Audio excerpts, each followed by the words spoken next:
반짝반짝 빛나는 책무늬 644일 차를 시작하겠습니다. 네, 644일 차고요. 오늘은 부자의 그릇 53페이지예요. 단락이 신용에 대해서 돈은 어디서 생겨나는가? 돈이 어디서 생겨날까? 신용에 대해서 53페이지. 나한테 신용이 없다고 단언한 것이 조금 미안했는지 노인은 한결 상냥해진 말투로 다시 물었다. 돈은 어디서 생겨난다고 생각하나? 글쎄요. 교과서처럼 대답하면 중앙은행이 인쇄해서 전국에 유통하는 것 아닙니까? 하지만 이 나라 어디에 중앙은행으로부터 공짜로 돈을 받았다는 사람이 있지. 그래서 돈은 사람을 비추는 거울이라고 하는 걸세.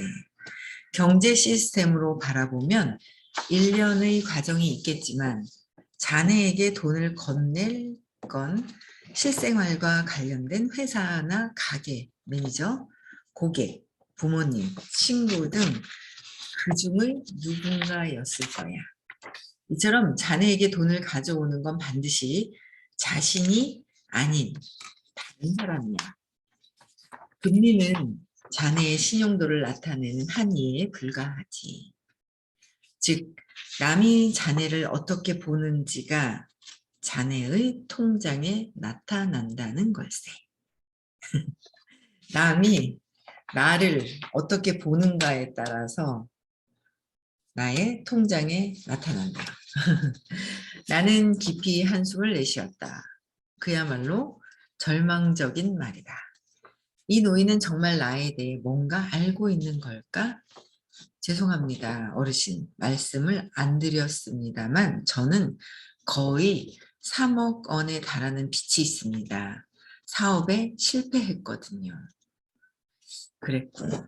노인은 별일도 아니라는 듯 내가 한 말을 흘려보냈다. 빚 자체는 나쁜 게 아니야. 만약 자네에게 연간 3억 원의 수익이 났다면 나는 아무 의견도 내놓지 않을 걸세.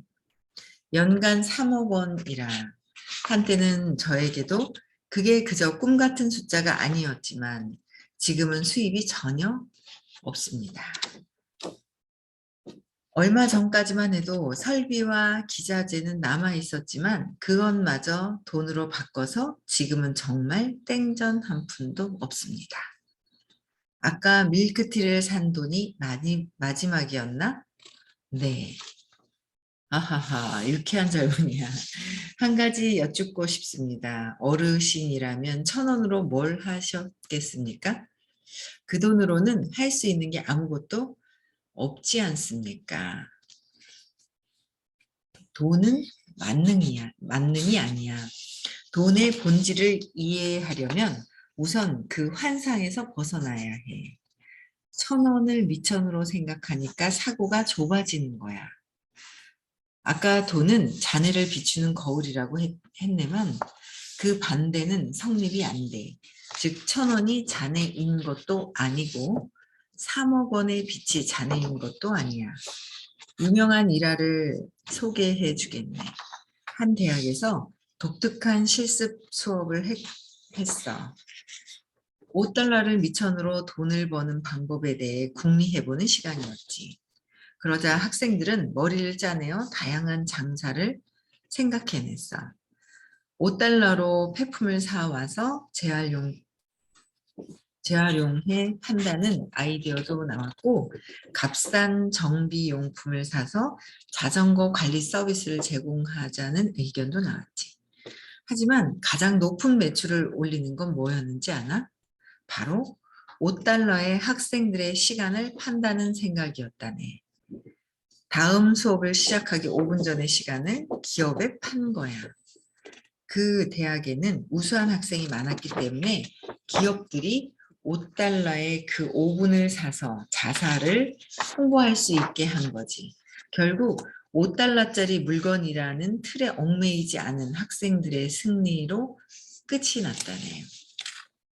보아하니 자네는 아직 젊어. 그리고 남들이 겪지 못한 걸 경험한 것 같니만 그 경험을 누군가에게 파는 건 어떻겠나. 실패한 사업가의 경험을 누가 산다는 겁니까? 그거야. 그 경험을 미천으로 책이라도 쓰면 되지 않겠나. 베스트셀러가 되면 인세가 들어올 거 아닌가? 실패한 경험은 소중하니까. 이 노인과 이야기를 나누고 있으면 이상하게도 모두 가능할 것만 같은 느낌이 든다. 하지만 곰곰이 생각해보면 그 아이디어는 아직 사용할 수 없다. 나 자신도 내가 실패한 원인을 알지 못하기 때문이다. 내 생각에 나는 단지 운이 나빴을 뿐이다. 어느 누가 운 없는 한 남자의 이야기를 좋아하겠는가. 그죠? 단지 어떻게 운이 나빴다고 생각을 하기 때문에 운 나쁜 사람 이야기보다는 내가 이런 부분이 잘못 생각을 내 믿음이 잘못되었는데 이렇게 되었다라는 게 나와야 되겠죠. 그래서 일단 볼게요. 돈이 맞는 건 아니지. 하지만 돈을 다루는 방법을 바꾸면 인생도 바꿀 수 있어. 그러니까 돈은 맞는 건 아니지만 어떻게 해요? 돈을 다루는 방법을 바꾸면 인생도 바꿀 수 있다. 돈을 다루는 방법. 그러니까 결국 이제 저는 의식 공부를 통해서 뭔가 내 자신의 어떤 그 두려움이라든지 여러 가지를 해결을 해야 이게 올라가는 것도 있고 내 믿음이 가장 중요한 거예요. 그래서 돈을 다루는 방법도 모든 것들이 돈을 다루는 방법, 사람과의 어떤 관계 여러 가지가 있는 것 같아요. 모든 것들이 연결이 되어 있죠. 그래서 인생도 바꿀 수도 있어요. 돈 다루는 방법을. 그러니까 저도 이렇게 보면 뭔가를 열심히 하면 할 때는 많은 사람들을 수용하는 그런 느낌이 있었던 것 같아요. 수용하고 이해하고 뭔가를 막 진취적이고 희망적이고 근데 그래서 막 들어오게 했어요. 근데 내 마음속에서 뭐예요? 복수심이 있는 거예요. 네가 뭐 나 없으면 되는 줄 알아? 뭐 하는 거야? 막 이런 복수심이 있으니까 이게 나중에는 작용을 하게 되는 거죠. 그래서 사람을 다루는 거, 돈을 다루는 거, 사람을 다룬다기보다는 사람을 대하는 거, 돈을 대하는 거, 이런 것들이 모든 게 같이 이제 연결이 되어 있다는 거를 참 많이 느낍니다. 그래서, 이런 거구나. 그러니까 사람을 대하는 법도 내 신념체계 안에서 믿음이 있단 말이에요. 3살 이전에 세팅된 여러 가지 그러면서 자라오면서 내가 불편한 것들, 좋은 거, 나쁜 거 막 이렇게 믿음 체계가 있는데 거기에서 그걸 그대로 갖고 있다 보니까 지금 살고 지금 느껴지는 모든 것들이 연결이 모든 게 돼 있어요. 그래서 이 사람은 좋다 나쁘다 좋다 나쁘다 이러다 보니까 이럴 때는 내가 불편해 싫어 싫어하는 순간부터 이제 불편하기 시작을 하면서 싫어하면서 이제 밀어내는 에너지가 있는 거죠. 밀어내는 거예요.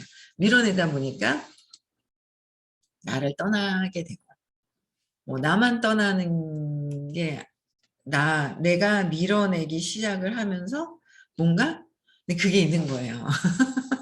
제가 또 뭔가 불편한데 했던 게 있었어요. 뭔가 불편하구나라는 생각이 있었는데 그 불편한 생각이 왜 자꾸 불편하지? 귀찮아 죽겠네 하는 게 있거든요, 제가. 근데 귀찮아라고 생각했던 사람들이 안 보여요, 눈앞에. 안 보이는 거예요. 이제 그게 이제 다 뭔가 이 사람 돈에 연결된 것들도 다 뭐냐면 그 사람을 대하는 태도, 나의 그 믿음, 그쵸? 그래서 더 많이 이제 어, 존중해야 되고 그들이 뭐 어떻게 하든 다 존중이 돼야 되고 그게 내 신념 체계가 바뀌어야지만 편안해지는 걸 참 많이 느껴요. 이 연관성을 참 많이 알려야 되기도 하고 연관성을 대체적으로 잘 모르잖아요. 모른단 말이에요. 참 그 연관성이 참 몰라진다라는 거예요. 제가 요새 이제 그 막내 아들이 이제 25살이고 한데 이제 요새 최근에 좀 자주 만났어요. 만났는데 두려움이 되게 많죠. 근데 뭔가 두려움이 많고 이제 여자친구가 이제 이렇게 생겼어요. 저 이제 괜찮은 여자친구가 하나 생겨서 잘 됐으면 하는 마음이 있는데 뭔가 이게 이 여자친구는 믿음 체계가 엄마 아빠가 돈을 그러니까 수산시장? 수산물 뭐 이런 걸 하면서 어릴 때부터 장사를 해서 현금이 되게 이렇게 많이 있었던 것 같아요. 그러니까 이 여자친구 나이가 한 살 어린데도 돈을 잘 벌어요. 그러니까 자영업의 어떤 그런 몸을 쓰는 거에 한계는 있지만 그 나이에 비해서 잘 버는데 저희 아들은 이제 그런 직장을 다니니까 여자친구보다는 돈이 이제 돈의 크기가 작다라는 생각도 있고 그러면서 몇 번 보면서 엄청 이렇게 불안해하는 뭔가 그런 것들이 제가 이제 느껴지는 거예요. 이제 제가 공부를 또 하다 보니까 어제도 이제 개인적으로 따로 둘이만 만났어요. 제가 일부러 뭔가를 벗어나게 해주고 싶어서 좀 이렇게 확장도 좀 시켜주고 싶어서 공부 좀 해라. 돈에 대한 것도 확장시켜주고 싶어서 공부하자. 그러고 막 얘기를 하는데 저 자체도 뭐가 있냐면 아 얘는 내 말을 안 들어 이게 있는 거예요. 제가 그게 있는 거예요. 제가 얘는 그러니까 뭔가 돈에 대한 걸 확장시켜주는 프로그램이 있어라고 아침마다 이렇게 또 얘기를 하고 하잖아요.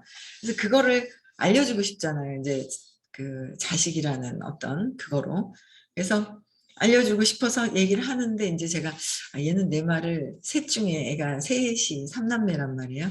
막내가 내 말을 제일 안 들어라는 생각이 제가 있어요. 그래서 그걸 없애고 그냥 한번 또 만나보자 하고 해서 막 얘기를 하는데 결국은 나중에도 또 뭐냐면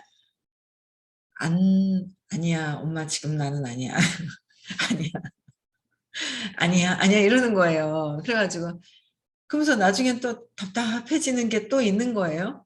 그 이제 너무 너무 웃긴 게 어제 이제 그 딸하고 저녁 때 이제 잠자기 직전에 통화를 하는데 엄마가 이제 민우를 만났는데 이렇게 하고 이래. 근데 역시나 제가 뭐라고 믿어요? 역시나 니네 둘하고 달라 이라고. 첫째, 둘째는 그래도 제가 막 우겨서 하자고 하던 뭐라고 얘기하면 받아들이는 게 있다는 걸 제가 아는 거예요. 근데 얘 막내는 안 받아들인다는 게 있는 거예요. 근데 그게 근원으로 제가 해결이 안 된 거예요. 근데 딸이 같이 공부를 하니까 이제 조언을 주는 거예요. 근데 있잖아 엄마 하면서 아 역시 같이 공부하니까 도반인 거야 도반 같이 공부하니까 엄마 있잖아 혹시 민우한테 미안하다고 사과해 본 적 있어? 이러는 거예요. 제가 막내한테는 그냥 했긴 했었는데 얘가 이제 진심으로 들어간 어떤 진심으로 그랬던 것 같진 않아요. 어제는 없었는 것 같은데 했는데 하긴 했어요. 근데 뭐 왜 그래? 왜? 막 이제 이러는 거죠. 근데 큰아이한테도 공부를 하면서 사과를 중간에 했었어요. 그러니까 엄마 왜 그래? 그러면서 다 애들이 갑자기 왜 그래? 그래요. 왜 사과를 하는지 모르는 거예요. 근데 큰애한테도 이제 아 내가 그때 몰라서 이랬었던 것들이 있구나라고 해서 사과를 했었고 그다음에 이제 딸한테도 이제 제일 뭔가 제 마음속에 있었던 것들을 제일 많이 잘 이렇게 퍼줬다라고 생각해서 이제 미안한 마음이 제일 없는 것 같더라고. 근데 보니까 중간에 공부하면서 또 보니까 선생님이 그때 애가 그 순간에 그 상처들이 있어요. 제가 남편하고 싸울 때 너무 화가 나가지고 딱 나갔는데 애가 이제 눈물 콧물 질질 흘리고 놀래가지고 무서워가지고 막 울 때 눈은 마주쳤는데 제가 너무 화가 나니까 제 이 감정조차 어떻게 다룰 수가 없는 상황에서 확 나가버렸단 말이에요. 그 순간에 그 찰나 때문에 얘가 힘들어하는데 그때 그 저는 제가 잘못한 줄 모르겠는 거예요. 내가 화가 나서 내가 나가는 게 왜 쟤한테 왜 잘못한 거야? 라는 생각이 있었거든요. 근데 선생님이 그때 한참 공부하고 저희 딸이 막 되게 중간에 힘들어하고 했을 때가 좀 있었거든요. 근데 사과를 하라는 거예요. 여행을 가라고 얘기를 하시는데 내가 왜 여행을 가야 되고 왜 사과를 해야 되는지 모르겠는데 시킬 그냥 시키셔가지고 그냥 했어요. 근데 그런 것들이 제가 이제 시키시면서 행위는 하는데 그냥 하니까 했었던 거예요. 근데 이제 같이 공부를 하다 보니까 이게 또 이제 풀려나갔던 게 있었던 것 같아요.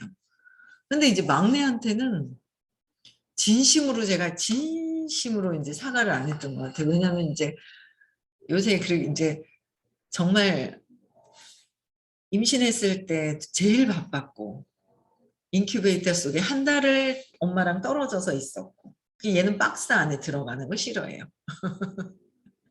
주차 타워 있잖아요. 차를 가지고 주차 타워 싫어해요. 너 그거 싫어하잖아 트라우마 때문에. 아니 그냥 딱 저거 잘못하다 차 사고 나잖아 기스 나잖아 엉뚱한 소리예요. 근데 이제 그걸 모르는 거죠. 그래서 이제 그러면서 그러고 한 달 동안 있었는데 그것 이제 그렇게 한 달 동안 있었잖아요. 있었는데 아 그때 내가 스트레스를 너무 많이 받았었구나. 임신했을 때 엄청 스트레스를 받았어요. 얘가 이제 빨리 나온 거예요. 그리고 제가 맨날 스트레스 너무 받으니까 너무 힘들어. 얘 빨리 나왔으면 했더니 빨리 나온 거예요. 얘가 나와준 거예요. 인큐베이터 속에 있었고 너무 굉장히 바빴어요. 굉장히 바쁘다 보니까 태어나자마자 이제 할머니한테 그대로 간 거죠. 저희 집에 오지도 않고 할머니네 집으로, 외할머니 집으로 옆에 가까이 있으셨지만 이게 그대로 가서 제가 이제 키우질 않았단 말이에요. 키우기는 이제 저녁에 데려왔다가, 저녁에 데려왔다가 낮에는 할머니한테 키워주고 주로 할머니 등에서 많이 컸죠. 근데 그런 부분들이 이제 제가, 이거를 이제 사과를 해야 되는데, 진심으로 사과를 하지 않았구나. 그래서 어제 이제 딸이 그러는 거야. 엄마 민우한테 진심으로 엄마 그거 의식 얘기하고 시크릿 얘기해도 지금 민우가 엄마 마음에도 불편한 게 있잖아. 그래서 제가 내 말은 안 들어 불편한 거가 엄마 마음에서 없어져야 된다고 상담을 해주는 거야. 얘기하다가 엄마 마음에서 없어져야 되기 때문에 제가 이제 이 마음속에 뭔가 이렇게 있던 것들을 이렇게 없애는 어떤 그런 걸 미안하다고 엄마 진심으로 사과하는 게 우선일 것 같아. 그러는 거야. 맞네.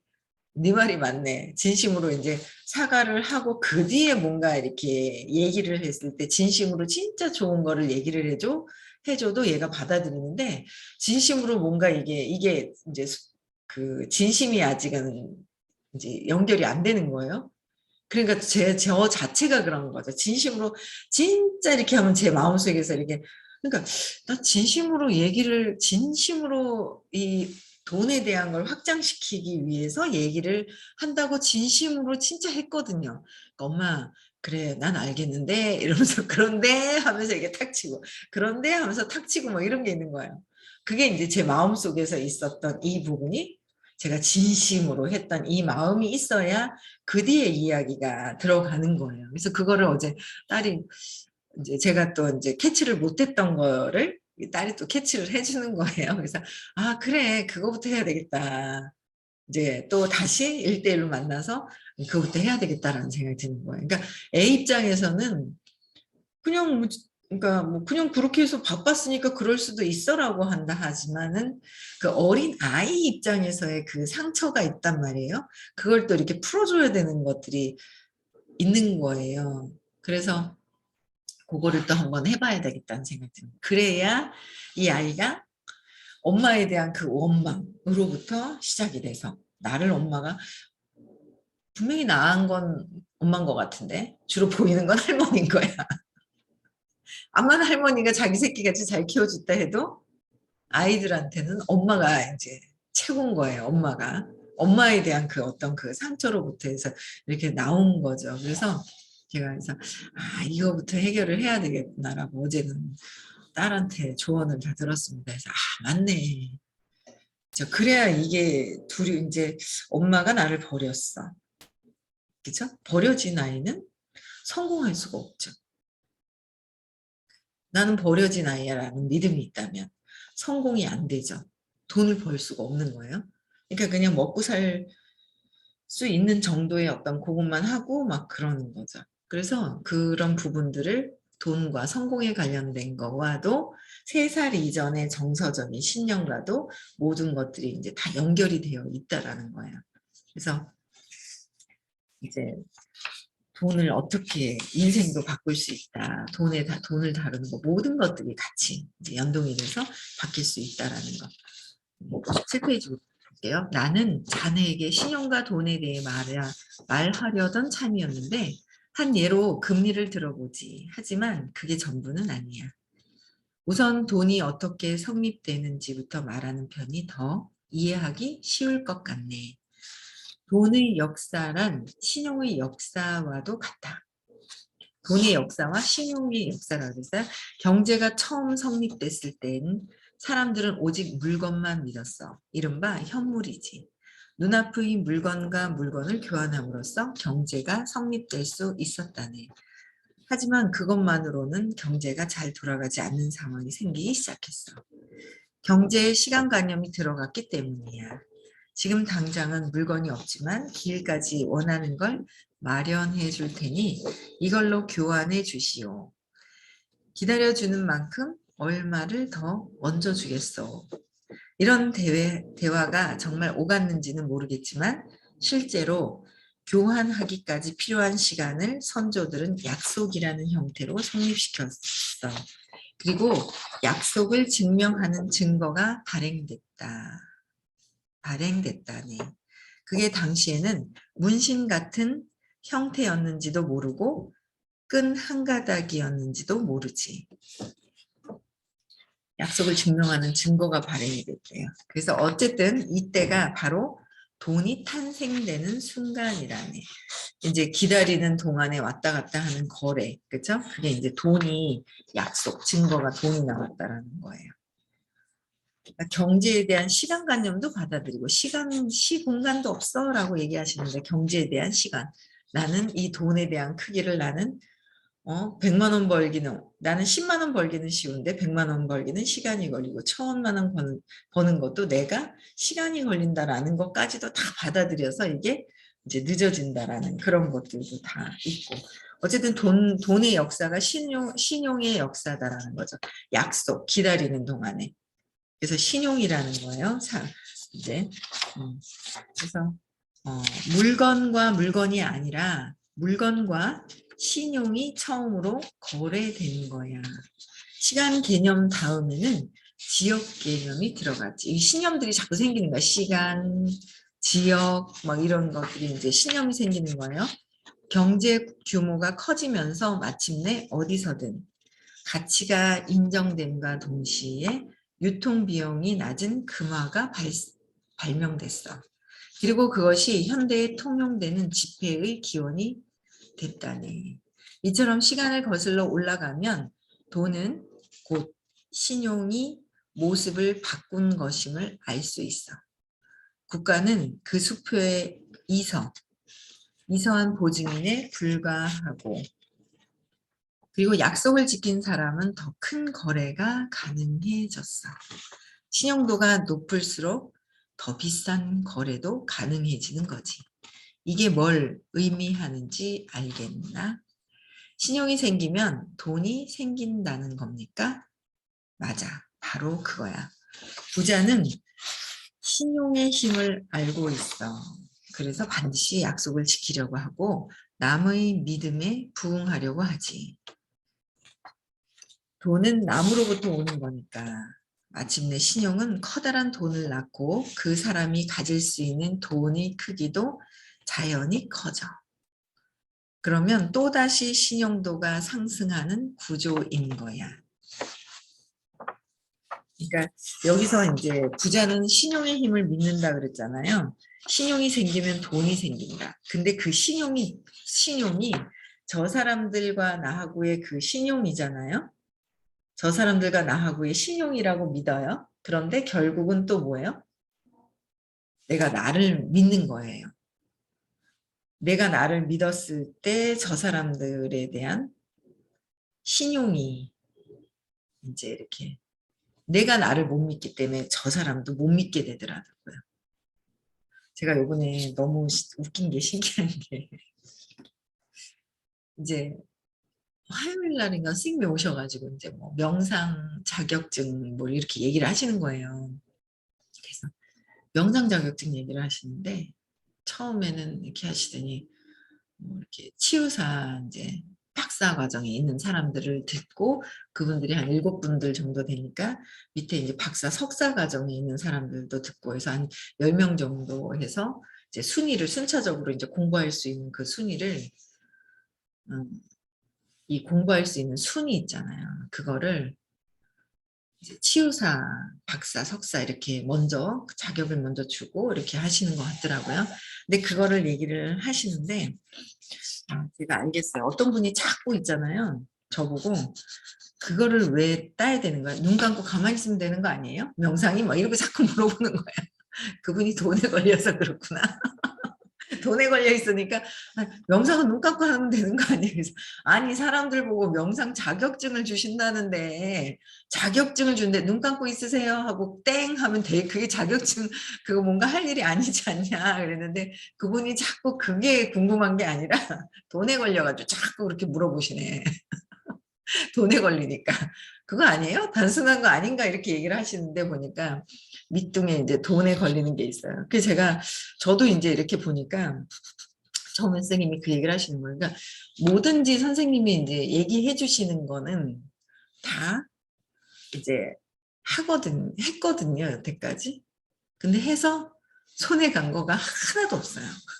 선생님이 이렇게 하라 그래서 그러니까 뭔가 찾아보세요 뭐 했을 때 이렇게 못하고 놓친 것들은 많겠지만 뭔가 크게 기억나는 뭐 이런 거 하세요라고 해서 했다가 손해 본 적이 없거든요.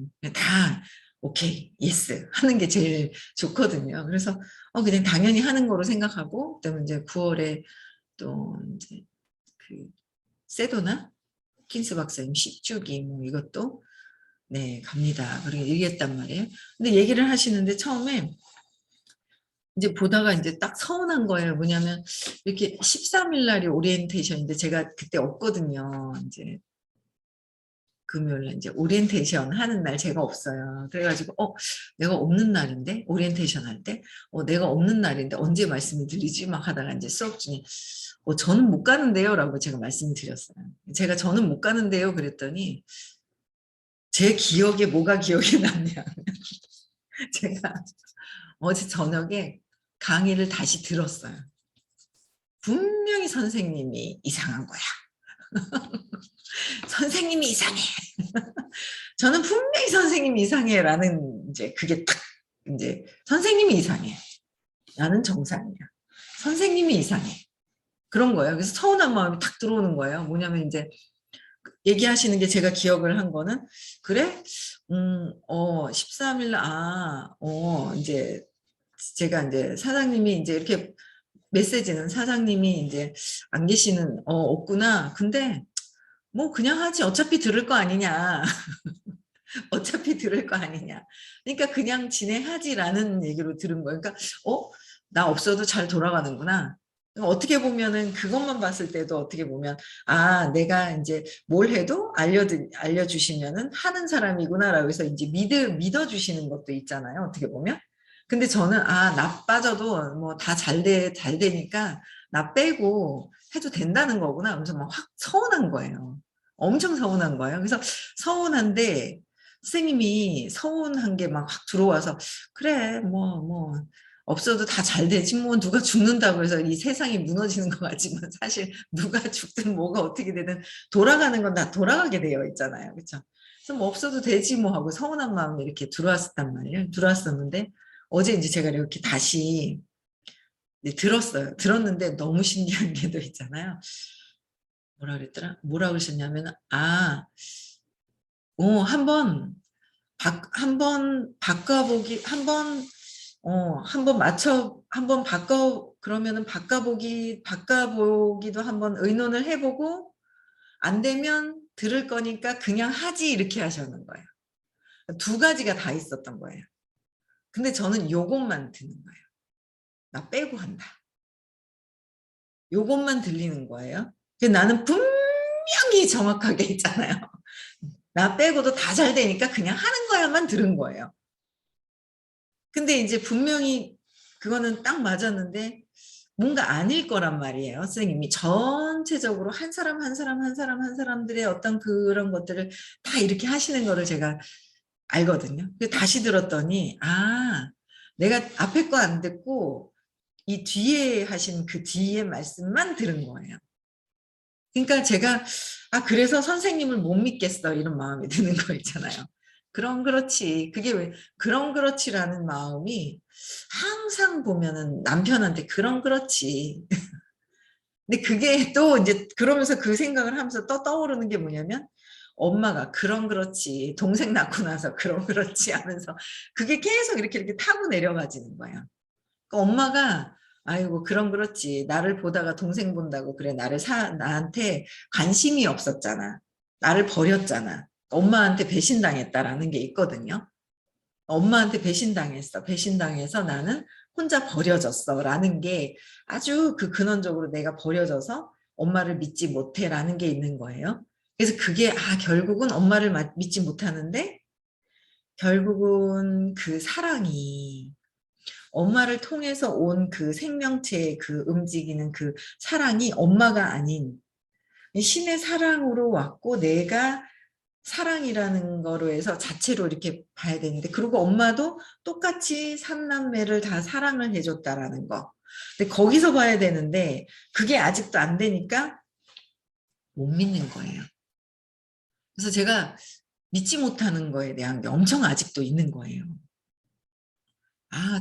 쟤도 결국은 지잘났다고 하고 하다가 그럴 거야. 그러니까 이렇게 보기는 보는데 다 믿지를 않고 있는 제가 있는 거예요. 얘도 이러다 이렇겠지? 이 사람도 이러다 이렇겠지? 이 사람도 이러다 이렇겠지라는 믿지 못하는 어떤 그 마음이 제가 제일 근원에서 그 나를 배신감에 믿지 못하는 거, 그러니까 버려질 것 같은 그 두려움이 근원적으로 있다라는 거를 굉장히 또 많이 또 어쩌게 되게 많이 느끼는 또 그런 시간이었었어요. 그래서 이게 결국은 이제 모든 것들이 믿지 못하는 거, 그게 엄마가 나를 버렸기 때문에 라는 거, 엄마를 믿지 못하는 거, 근데 내가 사랑인데 엄마를 통해서 받아야 된다라고 착각했던 거. 그렇죠? 이게 결국은 다른 사람들도 믿지 못하는 마음 때문에 이 신용과 돈에 대한 어떤 그 에너지가 같이 가는 거. 그들을 신뢰하고 믿었을 때 그 돈이라는 게 또 이렇게 연결되어 있는 거잖아요. 그렇죠? 그래서 오늘도 여러분들 주변 사람들 선생님이 그러셨거든요. 6개월 동안에 노트 있잖아요. 작은 노트. 저도 이제 좀 더 다 적어야 되겠다 싶은 생각이 드는 거예요. 이게 노트 한 다섯 여섯 건 6개월 동안에 한 10건 5건이라고 하셨던 것 같은데 6개월 동안에 한 10건을 다 적어가지고 계속 발표를 하잖아요. 그러면 엄청나게 달라진다는 거죠. 그래서 이 노트를 들고 다니면서 계속 걸리고 불편한 것부터 적는 거. 적어서 이게 왜 그럴까 틈나는 대로 생각해서 이거를 6개월 동안 엄청나게 내 안에서 생각이 들어오는 것들 있잖아요. 불편한 것들 계속 적어 들어가는 거죠. 적어서 또 해결하고 또 적어서 질문하고 적어서 뭘까 왜 내면으로 들어가는 거 이거를 끊임없이 한 10건 정도를 6개월 동안 안에 이걸 해결을 한다면 정말 다른 사람이 될 것 같은 거예요. 그래서 이게 제가 돈에 대한 것도 그렇고 뭔가 아직 막내 아들에 대한 부분 모든 것들이 아직도 불편한 것들이 이런 것들이 세세한 게 또 막 더 보이는 거예요. 동생에 대한 것도 관심사가 여러 가지 오빠에 대한 것도 아직 해결이 덜 된 것들이 참 많구나라는 걸 참 느끼거든요. 여러분들도요. 불편한 거 한번 다 적어보시고 노트 사셔서 들고 다니시면서 10건 한번 적어보세요. 10건. 수업 시간에 들어오셔야 10건이 해결이 돼요. 적는다고 다 되는 게 아니라. 그렇죠? 네, 그럴수록 이제 3번을 듣느냐, 2번을 듣느냐, 1번을 듣느냐에 또 차이가 있을 것이고. 제 수업만 들어서는 해결이 안 돼요. 저는 그냥 안내하는 거. 이런 게 있습니다라는 거 안내하는 거 수업 시간에 들어오셔서 직접 해결하셔야 될 것 같아요. 아시겠죠? 네, 그래서 오늘도 행복한 하루 또 보내시고요. 네, 열심히 내면을 보시는 그런 하루 되셨으면 좋겠습니다. 네, 시작.